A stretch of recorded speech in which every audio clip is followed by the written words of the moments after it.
안녕하세요. 쿼터백 연금투자 조홍래의 자산배분 과정입니다. 지난 영상에서는 미국 시장이 지금 너무 많이 오른 것 같다, 고점 같은데 빠져나와야 되는 거 아닌가 하는 질문에 대해서 데이터를 바탕으로 해서 같이 살펴봤습니다. 이번 영상에서는 어떤 부분을 많이들 궁금해 하실까, 어떤 주제로 말씀을 드리는 게 좋을까 고민하다가 이번 주 그리고 지난주 시장에 큰 충격을 줬었던, 그리고 시장의 등락을 굉장히 이끌었었던 변동성 요인이었죠. 이제 그린란드 사태에 대해서 함께 알아보도록 하겠습니다. 미국이 그린란드를 사겠다. 어떤 이유가 있을까요? 그린란드 사실 재밌게 제가 저희 가족들하고 극한 84라고 하는 이제 프로그램에서 기안 84가 북극 마라톤에 도전을 하면서 저도 굉장히 흥미롭게 본 지역인데요. 공교롭게 최근 계속 이슈가 되고 있죠. 미국이 이제 그린란드와 북극권에 대한 미래 거래의 틀을 마련했다라고 하면서 관세 계획을 철회하고 개념적인 합의를 이루었다는 좀 모호한 표현으로 이번 주에 일단 사태는 일단락이 되긴 했지만, 왜 갑자기 그린란드가 글로벌 이슈가 됐을까? 그리고 왜 미국은 갑자기 그린란드를 둘러싼 이 분쟁을 만들고 또 관세를 무기 삼아 이렇게 으름장을 놓고 있는 걸까? 그리고 도대체 무엇을 노리고 있는 걸까? 그래서 우리는 결국 미국의 주식 그리고 글로벌 주식을 지금 팔아야만 하나, 이런 지정학적 이슈로 인해서 이런 부분들 함께 알아보도록 하겠습니다. 우선 그린란드 사태를 보고 실제로도 많은 투자자분들 그리고 제 지인들도 저에게 질문을 줬습니다. 야, 이제 그린란드가 어느 나라 땅인 거냐? 미국이 저렇게 강제로 뺏을 수 있는 게 말이 되는 거냐라는 질문인데요. 일단 답부터 말씀을 드리면, 그린란드는 법적으로 100% 덴마크 왕국의 영토고요. 이걸 미국이 강제로 남의 땅을 빼앗는다라는 시각으로 보면 좀 이상해 보일 수 있겠지만, 그 뒤에 숨어 있는 뒷배경을 알아야 좀 이해가 쉬우실 것 같습니다. 근데 남의 땅인 그린란드를 대체 미국은 왜 계속 노리는 걸까? 그 핵심적인 이유는 크게 두 가지 정도, 세 가지 정리하긴 했는데 두 가지 정도로 보실 수 있겠습니다. 첫째, 가장 중요한 이유는 이제 군사와 안보의 이유입니다. 그린란드는 위치가 이제 미국하고 이제 북미하고 유럽의 그 사이에 있는 요충지로서 지구의 뚜껑이죠. 북극 항로와 러시아 미사일 경로에 어떻게 보면 한 가운데 위치하고 있습니다. 그래서 이미 툴레라고 하는 공군 기지가 이제 미사일 조기 경보나 우주 감시 기능을 하면서 현재 이미 그린란드에 미국의 기지가 주둔하고 있습니다. 따라서 이제 미국 입장에서는 그린란드는 러시아와 또 중국의 북극 진출을 막아주는 그 방패의 역할이자 또 미국 안보의 어떻게 보면 최전선의 역할을 하는 곳이기 때문에 사실상 덴마크의 영토지만 미국한테 굉장히 중요한 지역이다. 그래서 그린란드에 대해서 계속 집중을 하고 있는 겁니다. 둘째로, 최근에 이제 지구 온난화가 진행이 되면서 빙하가 계속 녹고 있죠. 이 빙하가 녹으면서 확인되는 게 그린란드에 막대한 히토류 그리고 석유, 천연가스 같은 광물들이 매장된 것들이 하나둘씩 확인이 되고 있습니다. 근데 하필 중국이 이미 그린란드에 자원에 투자를 하면서 계속 그 투자를 시도하고 있기 때문에 중국의 이런 행보가 미국의 심기를 건드리겠죠. 그래서 중국과 미국은 이미 흰토류로 관련된 분쟁을 계속하고 있고 자원 분쟁으로 첨예하게 맞닿아 있는 나라들입니다. 그래서 미국 입장에서는 계속해서 이런 문제를 제기하고 있다, 이렇게 이해를 해주시면 될 것 같습니다. 그럼 미국이 정말 욕심을 부리면 그린란드를 뺏을 수 있는 걸까에 대한 건데요. 현대 사회에서 그럼 솔직히 말이 안 되는 얘기죠. 그렇다면 미국이 그린란드를 가져오겠다라고 하는 건 무력 침공 혹은 병합 선언, 그리고 과거 제국주의적인 그런 형태의 방식을 의미하는 건 아니고요. 구매입니다. 결국 사겠다는 얘기인데, 실제로 미국은 1867년에 알라스카를 러시아로부터 돈을 주고 샀던 경험이 있죠. 당시 정신 나간 계약이다라고 비난도 많이 받았었지만 굉장히 결국에는 탁월한 선택이었다는 게 시간이 지날수록 입증이 되고 있는데요. 실제 미국은 그 이후에 1946년도에 트루먼 행정부 때 덴마크한테 그린란드 구매를 실제로 제안을 하면서 이미 구매를 시도한 적이 있었고, 트럼프가 두 차례에 걸쳐서 계속 그린란드를 매입하고 싶다라는 제안을 하는 건 역시 같은 맥락에서 이해할 수 있겠습니다. 근데 이제 문제는 이런 제안에 대해서 덴마크가 단호하게 거절을 하고 있고, 그린란드의 원주민들, 주민들도 강력히 반대를 하고 있기 때문에 사실 이렇게 현재 반대배가 많은 상태에서 현대 국제법상으로 영토 거래 자체는 사실 금지되고 어렵다, 현실화되기 어렵다, 이렇게 말씀드릴 수 있겠고요.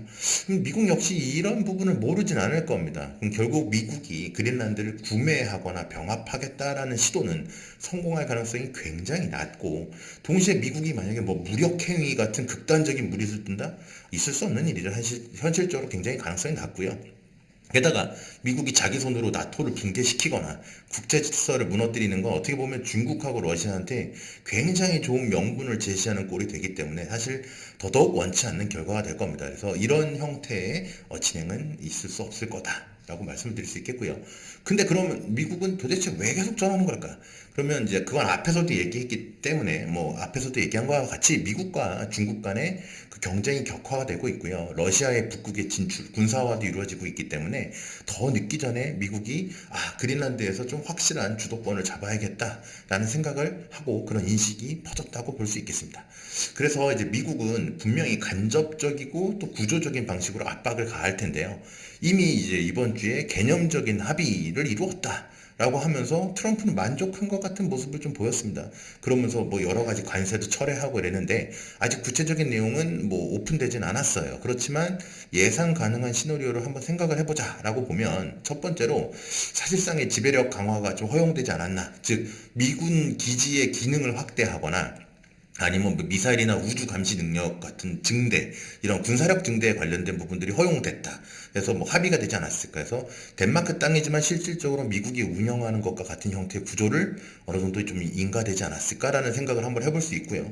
다음으로 두 번째로는 경제 인프라와 관련된 영향력, 즉 광물 개발에 있어서 미국 기업들의 어떻게 보면 참여를 확대하고 중국의 자본의 침투나 이런 부분들을 배제하거나 좀 영향력을 낮출 수 있는 그런 압박을 하거나 뭐 회방 놓을 수 있는 이런 부분들이 일정 수준 합의가 이루어지지 않았을까. 그래서 뭐 큰 틀에서의 개념적인 합의가 이루어졌다는 게 이런 내용들을 담고 있지 않을까 추측이 됩니다. 그래서 즉 구매를 할 수 없다. 땅을 구매하는 게 말이 안 된다고 한다면 사실상 깊은 관계를 맺겠다. 구매를 못하면 관계를 깊게 맺자라는 그런 전략을 펼치는 거로 생각이 되고 있습니다. 그럼 뭐 이런 내용을 잘 알고 있을 트럼프가 왜 갑자기 돌출적인 발언으로 야 덴마크 내가 구매하고 싶은데 팔 수 있겠냐라는 얘기를 했을까? 그건 그러면서 국제사회에 파장을 일으켰던 이유는 뭘까라고 생각을 해볼 수 있겠는데요. 트럼프는 뭐 대단한 협상가죠. 그래서 해당 발언을 통해서 덴마크의 즉각적이고 방어적인 태도를 유도했을 뿐만 아니라 중간 선거를 앞두고 사실 미국 내 보수층을 결집시키는 효과도 누렸습니다. 그리고 무엇보다 북극 이슈를 국제사회의 주요 의제로 끌어올리면서 결국은 아까 그 개념적인 합의라고 하는 거에서 미국이 원하는 결과를 얻어만 낼 수 있었다면 사실상 트럼프는 다 계산된 치밀한 계산을 통한 자기의 그 이권을 차지했다라고 볼 수 있겠죠.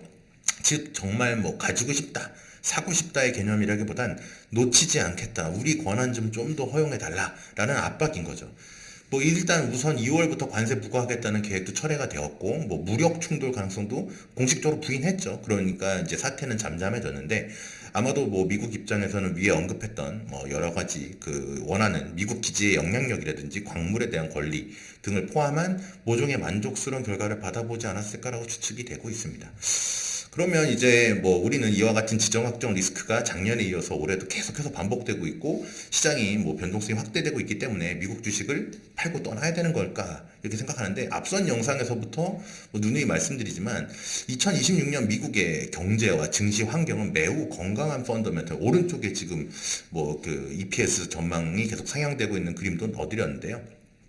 매우 건강한 펀더멘탈에 기초해서 추가적인 상승이 예상이 되고 있기 때문에 거기다가 이제 왼쪽에 있는 것처럼 미국이라는 투자처는 사실 타이밍으로 들어가고 빠지고의 이슈가 아니라 내 포트폴리오에서 어느 정도의 비중을 구성해야 될까, 이제 비중을 얼마만큼 가져가냐의 문제입니다. 그러니까 있고 없고 언제 들어가고 빠지고가 아니라 반드시 가져가야 되는데 어느 정도의 비중을 가져가야 되냐의 투자처라는 말씀입니다. 그래서 오히려 악재나 뉴스로 이렇게 흔들린다, 미국의 비중이 낮은 분들은 이럴 때를 활용해서 오히려 미국의 비중을 좀 더 채우시는데 활용을 하시고, 이미 많이 갖고 계신 분들은 굳이 매도로 대응하기보단 뭐 단편적인 뉴스에 흔들리기보단 꾸준하게 갖고 계시는 게 조금 더 유리하지 않을까.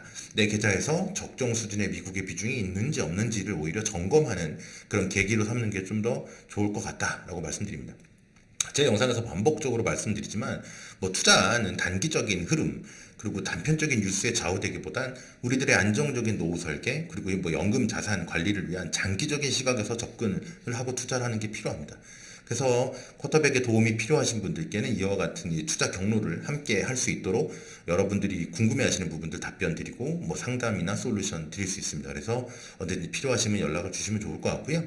오늘은 또 여러분들께서 많이 궁금해하실 만한 주제로 이야기를 한번 구성해 봤는데 다음에도 또 좋은 질문으로 다시 찾아뵙도록 하겠습니다. 지금까지 쿼터백 연금 투자 조은의 자산 배분이었습니다. 감사합니다.